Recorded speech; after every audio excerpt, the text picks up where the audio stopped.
Buenas tardes, de nuevo con ustedes, programa Calle Libertad. Hoy tenemos un invitado especial, él es Ángel Núñez, es fiscal, una palabra que impone de entrada, ha hecho falta mucho estudio detrás y bueno, pues le agradecemos, Ángel, te agradecemos mucho tu presencia en el programa. ¿Ha costado un poquito? Bueno, ha costado un poquito por problemas de agenda, tanto míos como tuyos, pero en cualquier caso yo te lo agradezco a ti y buenas tardes a ti y a tus telespectadores. Estupendo. Ángel, hemos dicho que eres, si no lo hemos dicho, lo digo, eres gaditano. No, perdón, naciste en Sevilla. Pero soy gaditano. Pero eres gaditano. Cuéntame eso, ¿cuándo te trasladas a Cádiz y por qué? Yo nací en Sevilla porque mi padre trabajaba entonces allí, mi padre era director del Círculo de Lectores, que en aquella época era una empresa que tenía sedes físicas, la de Cádiz estaba en la Plaza Mina y lo trasladaron a Cádiz, entonces nos trasladamos la familia, yo tenía 6 años, mi hermano 4 y mi hermana 1 y entonces, bueno, he vivido aquí desde entonces, de manera que como los gaditanos nacen donde les da la gana. Totalmente. ¿Porque vosotros tenéis un origen extremeño o tenéis No, mi padre es extremeño y mi madre es sevillana.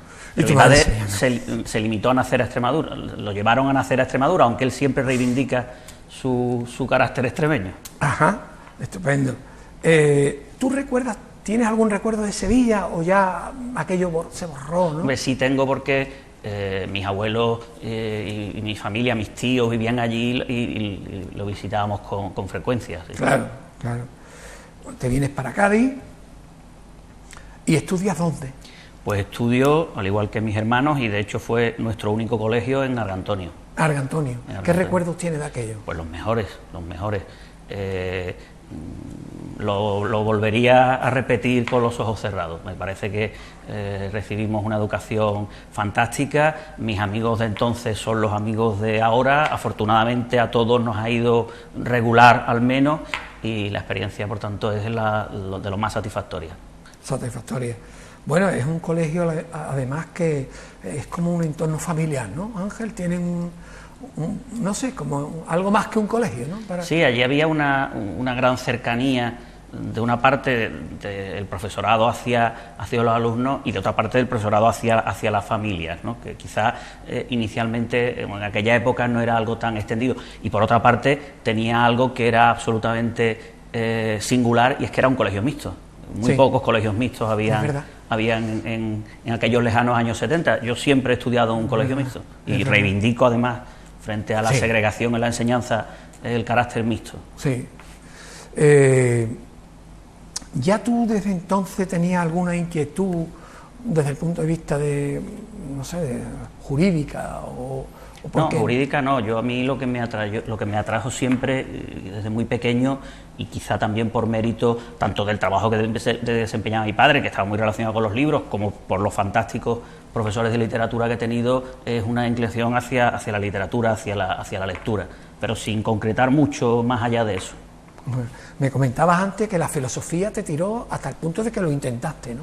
Sí, en principio, cuando terminé el COU y hice la selectividad, mi intención era estudiar filosofía, además quería estudiar filosofía pura, y hubo un problema administrativo de los que en aquella época eran muy habituales, había que obtener el traslado de expediente de la Universidad de Cádiz, en este caso a la Universidad de Barcelona, donde existía la facultad, también existía en el País Vasco, no pudo ser y bueno, tuve que plantearme hacer algo y para esas cosas, para esas situaciones, Derecho es muy socorrido. De manera que empecé la carrera de Derecho, que no fue nunca algo vocacional, aunque he descubierto con el tiempo que me gusta y que me gusta mucho, sí. Yo recuerdo un profesor especial, desde aquí, si está ahí, por ahí, ¿no?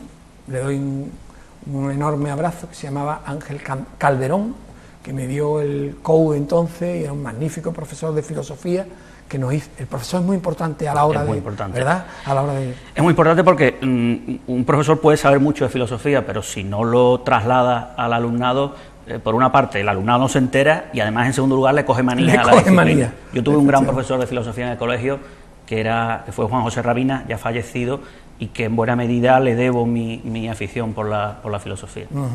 Porque entonces dábamos historia de la filosofía, ¿no, Ángel? Sí, efectivamente. Y yo recuerdo haber dado los grandes filósofos de la historia y comentarlos, Hegel, Kant. Se empezaba un poco con los presocráticos y se terminaba poco después de Hegel, no se llegaba a la filosofía contemporánea. No se llegaba a la No se contemporánea, llegaba a la filosofía contemporánea. Y los presocráticos, Sócrates, Platón, la caverna, el no sé cuánto, Descartes, Descartes, claro. Aquello era... Kant. Por supuesto. Era complicado, pero si te lo explicaban bien, porque yo creo que en este mundo no hay nada que si no se te explica medianamente bien no se pueda comprender. ¿No te Claro, parece? otra cosa es simplificar, porque ahora está Sí. muy extendido aquello de aprenda alemán fácilmente. Sí. No se No. puede aprender alemán fácilmente, No. ni se puede aprender a No. Kant fácilmente. Lo que sí se puede es explicar fácilmente, Sí. pero aprenderlo No. siempre resulta arduo. Exactamente, y cualquier tipo de Cualquier tipo de aprendizaje es esfuerzo. Sí, sí. Y eso parece que se olvida un Sí, poco, sí, ¿no? parece que se está dejando de lado y de ahí los resultados muchas veces. Cuando, bueno, estudias Derecho, me parece que lo haces en Jerez. Estudio Derecho en la Facultad de Jerez. ¿Qué recuerdo tiene y qué época te cogió entonces a ti, Pues Ángel? fue una época muy buena. La Facultad de Derecho ha tenido épocas distintas, un poco picos de sierra, pero en aquella época era una especie de trampolín a juristas importantes y emergentes que esperaban para dar el salto a Sevilla o para dar el salto a Madrid. Y yo tuve una época que tuve fantásticos catedráticos en la ¿Sí? Facultad de Derecho.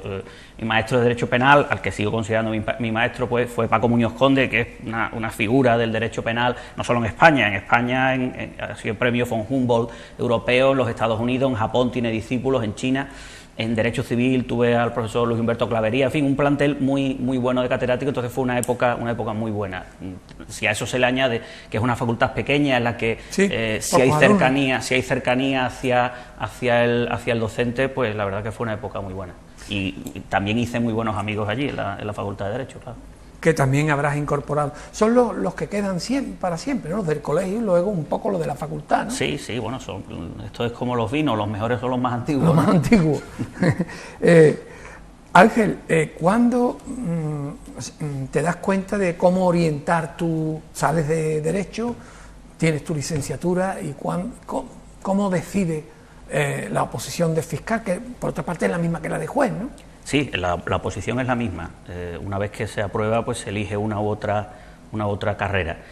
Pues también fue por un conjunto de azares como los que me llevaron anteriormente a estudiar Derecho. Durante el tiempo de la licenciatura barajé la posibilidad de dedicarme a la docencia, de quedarme en la universidad, pero no lo acababa de ver y de pronto me vi con la carrera terminada. Y ese verano del año 88 me dije, algo hay que hacer. Y ahí surgió la posibilidad de preparar oposiciones y yo entonces dije, bueno, es que barajaba por un lado judicatura y fiscalía y por otro lado notaría y registro. Pero por un razonamiento bastante idiota que hice entonces, aunque no me arrepiento del resultado final, dije, bueno, es que lo de notario tiene que ser aburrido, lo de juez o fiscal tiene que ser más dinámico, y entonces opté por esta oposición. Bueno, puede que tuviera razón, ¿no? Bueno, tengo amigos que son notarios y se divierten también. Vale. Profesionalmente, quiero decir. Profesionalmente. Bueno. Y efectivamente, hacer la oposición es una señora oposición. Yo no sé el tiempo que te llevaría, no sé el tiempo que lleva hoy en día. Bueno, la oposición, digamos que está en el top 3, digamos, de las más duras en España. Ahora, en los últimos años, la media de preparación está alrededor de entre 5 y 6 años. Yo tuve bastante suerte y estuve algo menos de 2 años preparando. Empecé en septiembre del año 88 y el segundo ejercicio último de la oposición lo aprobé, creo que fue en junio de 1990. El fiscal es un servicio a la administración, en principio, ¿no? Es un servicio al ciudadano. Bueno, al ciudadano, pero quiero decir, ¿tus jefes están en la administración?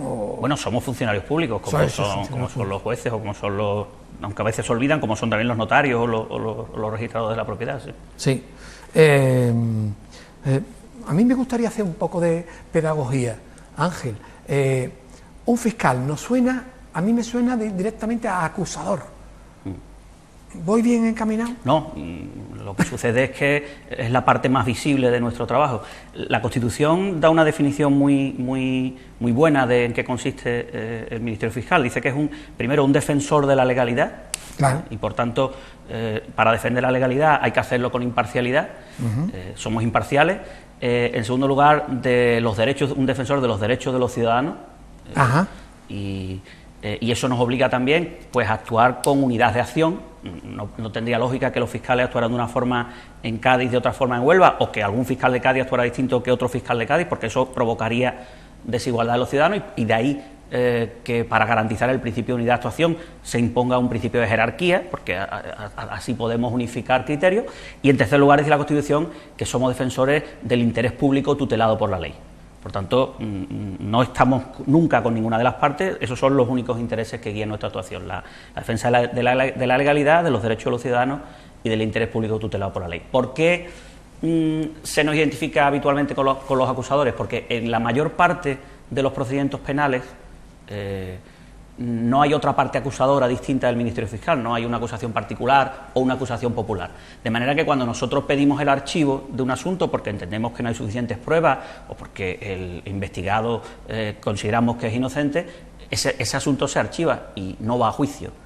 Pero hay otras ocasiones en las que nosotros entendemos que o no hay pruebas o el investigado es inocente y una parte acusadora particular o popular entiende lo contrario y se va a juicio. Y en ese caso el fiscal va a juicio defendiendo la absolución del acusado. Exacto. Y por otra parte intervenimos también en el procedimiento civil, en defensa de los menores, en supuestos de separación o divorcio, intervenimos en muchísimos casos en relación con los discapacitados, estamos en la tutela de los derechos de los internos en centros penitenciarios a través de la vigilancia penitenciaria, intervenimos en la jurisdicción social en relación con los derechos fundamentales de los trabajadores, es decir, el ámbito de actuación del fiscal es muy amplio. Es muy amplio. Ángel, la justicia está ahora de moda en ¿cómo te diría? En las tertulias televisivas y todo el mundo habla de la justicia, de la independencia de poderes. ¿Cómo ves tú, desde tu opinión, la situación de la justicia española ahora mismo? Yo la veo mal. La veo mal porque, lamentablemente, nunca ha sido rentable invertir en justicia. Nunca ha sido rentable invertir en justicia. Lo que se podía invertir en justicia se invierte en otras materias y se obtiene... ¿Rentable electoralmente? Sí, me refiero a rentabilidad electoral. Y entonces la Administración de Justicia ha trabajado de forma inveterada en este país con una angustiosa penuria de medios personales y de medios materiales. Y seguimos así. Cada vez que hay elecciones y se renueva el gobierno, asistimos a esa ceremonia del Día de la Marmota, de hacer grandes proclamas en relación con la reforma de la justicia, la mejora de medios personales y materiales, que nunca llegan.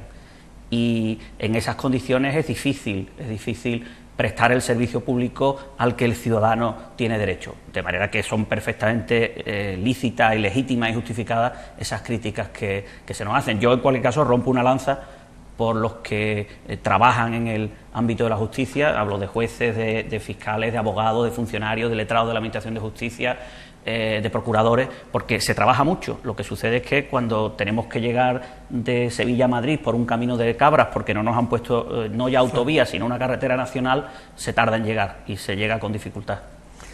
Yo soy profano, he oído en varias ocasiones que los procedimientos legislativos y jurídicos, no legislativo, en España son muy lentos. ¿Es verdad? ¿Te refieres al tiempo de resolución de los asuntos judiciales? De los asuntos jurídicos. Bueno, Por ejemplo, estoy hablando incluso ya de los casos políticos que se alargan en el tiempo. Sí, la jurisdicción penal es muy lenta. Y es muy lenta fundamentalmente por dos razones. No exactamente por garantistas. Fundamentalmente porque tenemos unas carreteras muy viejas. Quiero decir, nuestra ley de enjuiciamiento criminal es del siglo XIX. Vale. Es del siglo XIX. Y ahora se ha querido arreglar eso con un artículo que nos obliga a terminar en un tiempo determinado. Es como si, por volver al símil del Camino de Cabras, al que va de Sevilla a Madrid le dicen, o de Cádiz a Madrid le dicen que tiene que llegar en 2 horas. Mire usted, es que yo en 2 horas no puedo llegar. Pues si en 2 horas no llega, se tiene usted que volver. Eso es lo que es el artículo 324 de la Ley de Enjuiciamiento Criminal que nos han impuesto. No, arregle usted las carreteras, no me ponga un tiempo de llegada. Y tenemos, ya digo, una ley de enjuiciamiento criminal del siglo XIX.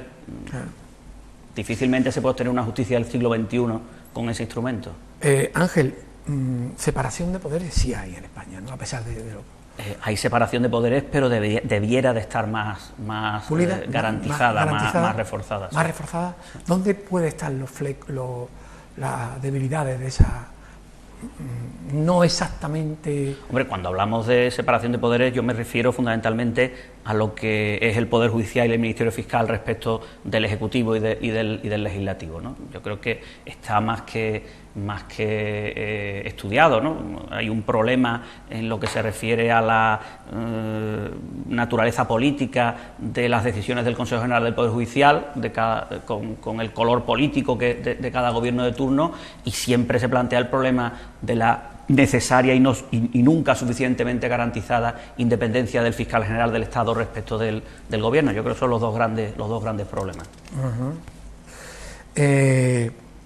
Ángel, ¿qué es más difícil, actuar como fiscal o actuar como presidente del COAC en el Gran Teatro Falla juzgando? Bueno, el presidente no creo que tenga voto, ¿no? No, el pero presidente, se come a veces el todo. presidente no vota, pero casi sería mejor que votara y no hiciera lo que hace.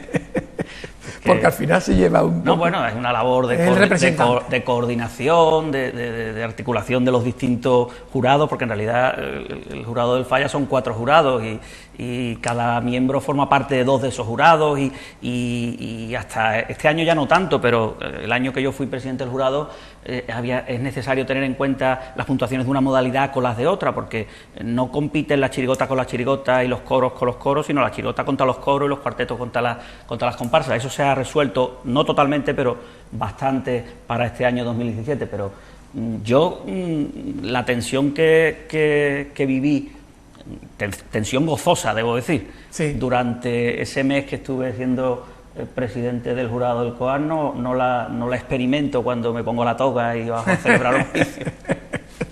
Debe ser por la novedad, probablemente. ¿Te gusta el carnaval? Me gusta mucho el Incluso el carnaval. Creo que has tenido tus pinitos, has salido... Bueno, sí, en agrupaciones callejeras, este mismo año también. Sí, callejeras, sí, ¿no? Sí. Con muy buenos amigos, además, muchos amigos desde el colegio, sí. ¿Sí? Sí. Sé que te gustan más cosas, tengo en mi poder un currículum de 17 páginas, ¿no? Es una persona que... no tiene mérito, que son muchos años ya. No, pero ahí hay una actividad extraordinaria, polifacética. Por ejemplo, y vuelvo al caso de temas jurídicos, te has dedicado a temas como el contencioso administrativo, el medio ambiente. ¿Te has encontrado mejor en alguno que otro? Bueno, a lo que más tiempo me he dedicado ha sido al medio ambiente. Al medio ambiente. Yo fui durante muchos años delegado de Medio Ambiente de la Fiscalía de Cádiz, fui coordinador y fundador de la Red de Fiscales de Medio Ambiente de Andalucía, y ahí estuve hasta que en el año 2009 me marché de asesor del secretario de Estado al Ministerio de Justicia. Por tanto, a lo que más me he dedicado, y me sigo dedicando, aunque no tengo ya esa función en la Fiscalía, sigue siendo una materia sobre la que escribo y sobre la que estudio. Urbanismo también, ¿no? El patrimonio histórico, urbanismo y medio ambiente. Ángel, ¿cuáles son los delitos que más se cometen en nuestro entorno respecto al urbanismo, al medio ambiente? ¿Casas ilegales, quizás? Ese ha sido el gran problema. En España la expresión ordenación urbanística parecía un sarcasmo. Y todo el mundo hacía lo que le daba gana. Claro, y cuando en el año 95 aparecen en el Código Penal los delitos urbanísticos y algunos albergan esperanza de que eso sirva para poner orden, también, como decían en el pórtico del infierno de Dante, que abandonen toda esperanza, porque nos encontramos con muchísimos problemas, porque si al infractor le es rentable la comisión del delito, lo va a hacer. No sirve de nada el Código Penal. Y en el ámbito del urbanismo, la única medida efectiva es la demolición de lo ilícitamente construido. ¿Y es difícil demolir? Lo era enormemente en mi época, y porque además en esa época todavía no contábamos con los pronunciamientos del Tribunal Supremo que establecen la preceptividad de la demolición, y aún hoy que ya existe esa jurisprudencia consolidada, lo sigue siendo. Y entonces sigue siendo un problema, hombre, la crisis económica, la terrible crisis económica, con la explosión de la burbuja inmobiliaria, también puso un cierto freno a la desaforada construcción ilegal, pero empezamos a ver rebrotes de ese proceso. También hay causas que lo explican en cierta medida, ¿no? A quienes le compete la imposición de la disciplina urbanística, es a los ayuntamientos, que son la administración más próxima al ciudadano, y es humano considerar que quien depende del voto de sus ciudadanos es renuente a imponer medidas que son muy impopulares y que llevarían a la consecución de los objetivos de disciplina urbanística. Todo eso se junta al tema de la corrupción y hacemos un terrible cóctel que nos ha llevado a donde nos ha llegado, porque al final en todos esos territorios urbanizados salvajemente hay que acabar estableciendo servicios públicos que los pagamos todos los ciudadanos, porque los titulares de las viviendas, los que han construido ilegalmente, hay estudios que así lo demuestran, pagan un porcentaje muy bajo de lo que es el total del coste de la urbanización y del suministro de servicios públicos a esos espacios. De todas formas, se han dado pasos adelante, ¿no, Ángel?, en ese terreno, ¿o vamos muy lento? Vamos muy lento, vamos muy lento. De hecho, algunas de las reformas que ha sufrido la Ley de Ordenación Urbanística de Andalucía o los decretos que regulan esta materia han tendido a legitimar situaciones consolidadas por la vía de hecho, al margen de la legalidad, y eso es muy triste, que el legislador tenga que dictar normas para hacer bueno lo que se ha hecho al margen de la ley. Ángel, sé que te gustan muchas cosas, que te gusta la filosofía, como antes has comentado, intentaste estudiar filosofía, la literatura. ¿Qué tipo de libros estás leyendo, por ejemplo, ahora mismo? Pues ahora mismo acabo de terminar ayer una novela excepcional de un escritor argentino que se llama El Absoluto, de Daniel Gebel, que es una especie de delirante crónica histórica de una familia de genios entre el siglo XVIII y el siglo XX. Y hoy he empezado un libro precisamente de filosofía, de un filósofo alemán que se llama Marcus Gabriel, que lleva por título Yo no soy mi cerebro, y que es un estudio sobre la filosofía de la mente en el siglo XXI, esa vieja polémica respecto de si la mente es algo distinto de los estados neuronales del cerebro. Llevo 15 o 20 páginas, pero me está pareciendo muy interesante. ¿La música también? La música también. Sí, ¿todo tipo de música? ¿O quizá...? Bueno, la verdad es que me gustan muchos tipos de música. Yo crecí con el rock, tocaba la guitarra, y teníamos con mi amigo Antonio Orozco, que ahora es ciudadano de los Estados Unidos, teníamos y mi amigo Mario Linares, el doctor Linares, teníamos un grupito que nos dedicábamos a hacer ruido, y fundamentalmente el rock, pero me gusta el jazz, me gusta el flamenco, ya hemos hablado antes del carnaval, escucho música clásica, soy bastante ecléctico en esa materia. Gastronomía. ¿Te gusta la comida de A Poniente, o eres capaz de apreciar cualquier tipo de...? A mí me gusta mucho la gastronomía, y como la música también me gusta, desde un buen plato de huevos fritos con patata hasta una deconstrucción del cóctel de mariscos con espuma de caviar iraní. Sí, claro, normal. Y A Poniente, bueno, yo creo que Ángel León se ha convertido en un referente muy importante y un gran activo de esta provincia. Al nuevo A Poniente no he ido, fui en varias ocasiones al anterior, al nuevo todavía no he ido, pero estoy seguro que me gustaría si fuera. Nos queda muy poquito, Ángel, porque el tiempo en televisión pasa de una manera rapidísima. ¿Cómo ves nuestra ciudad? ¿Cómo ves a Cádiz en los últimos tiempos?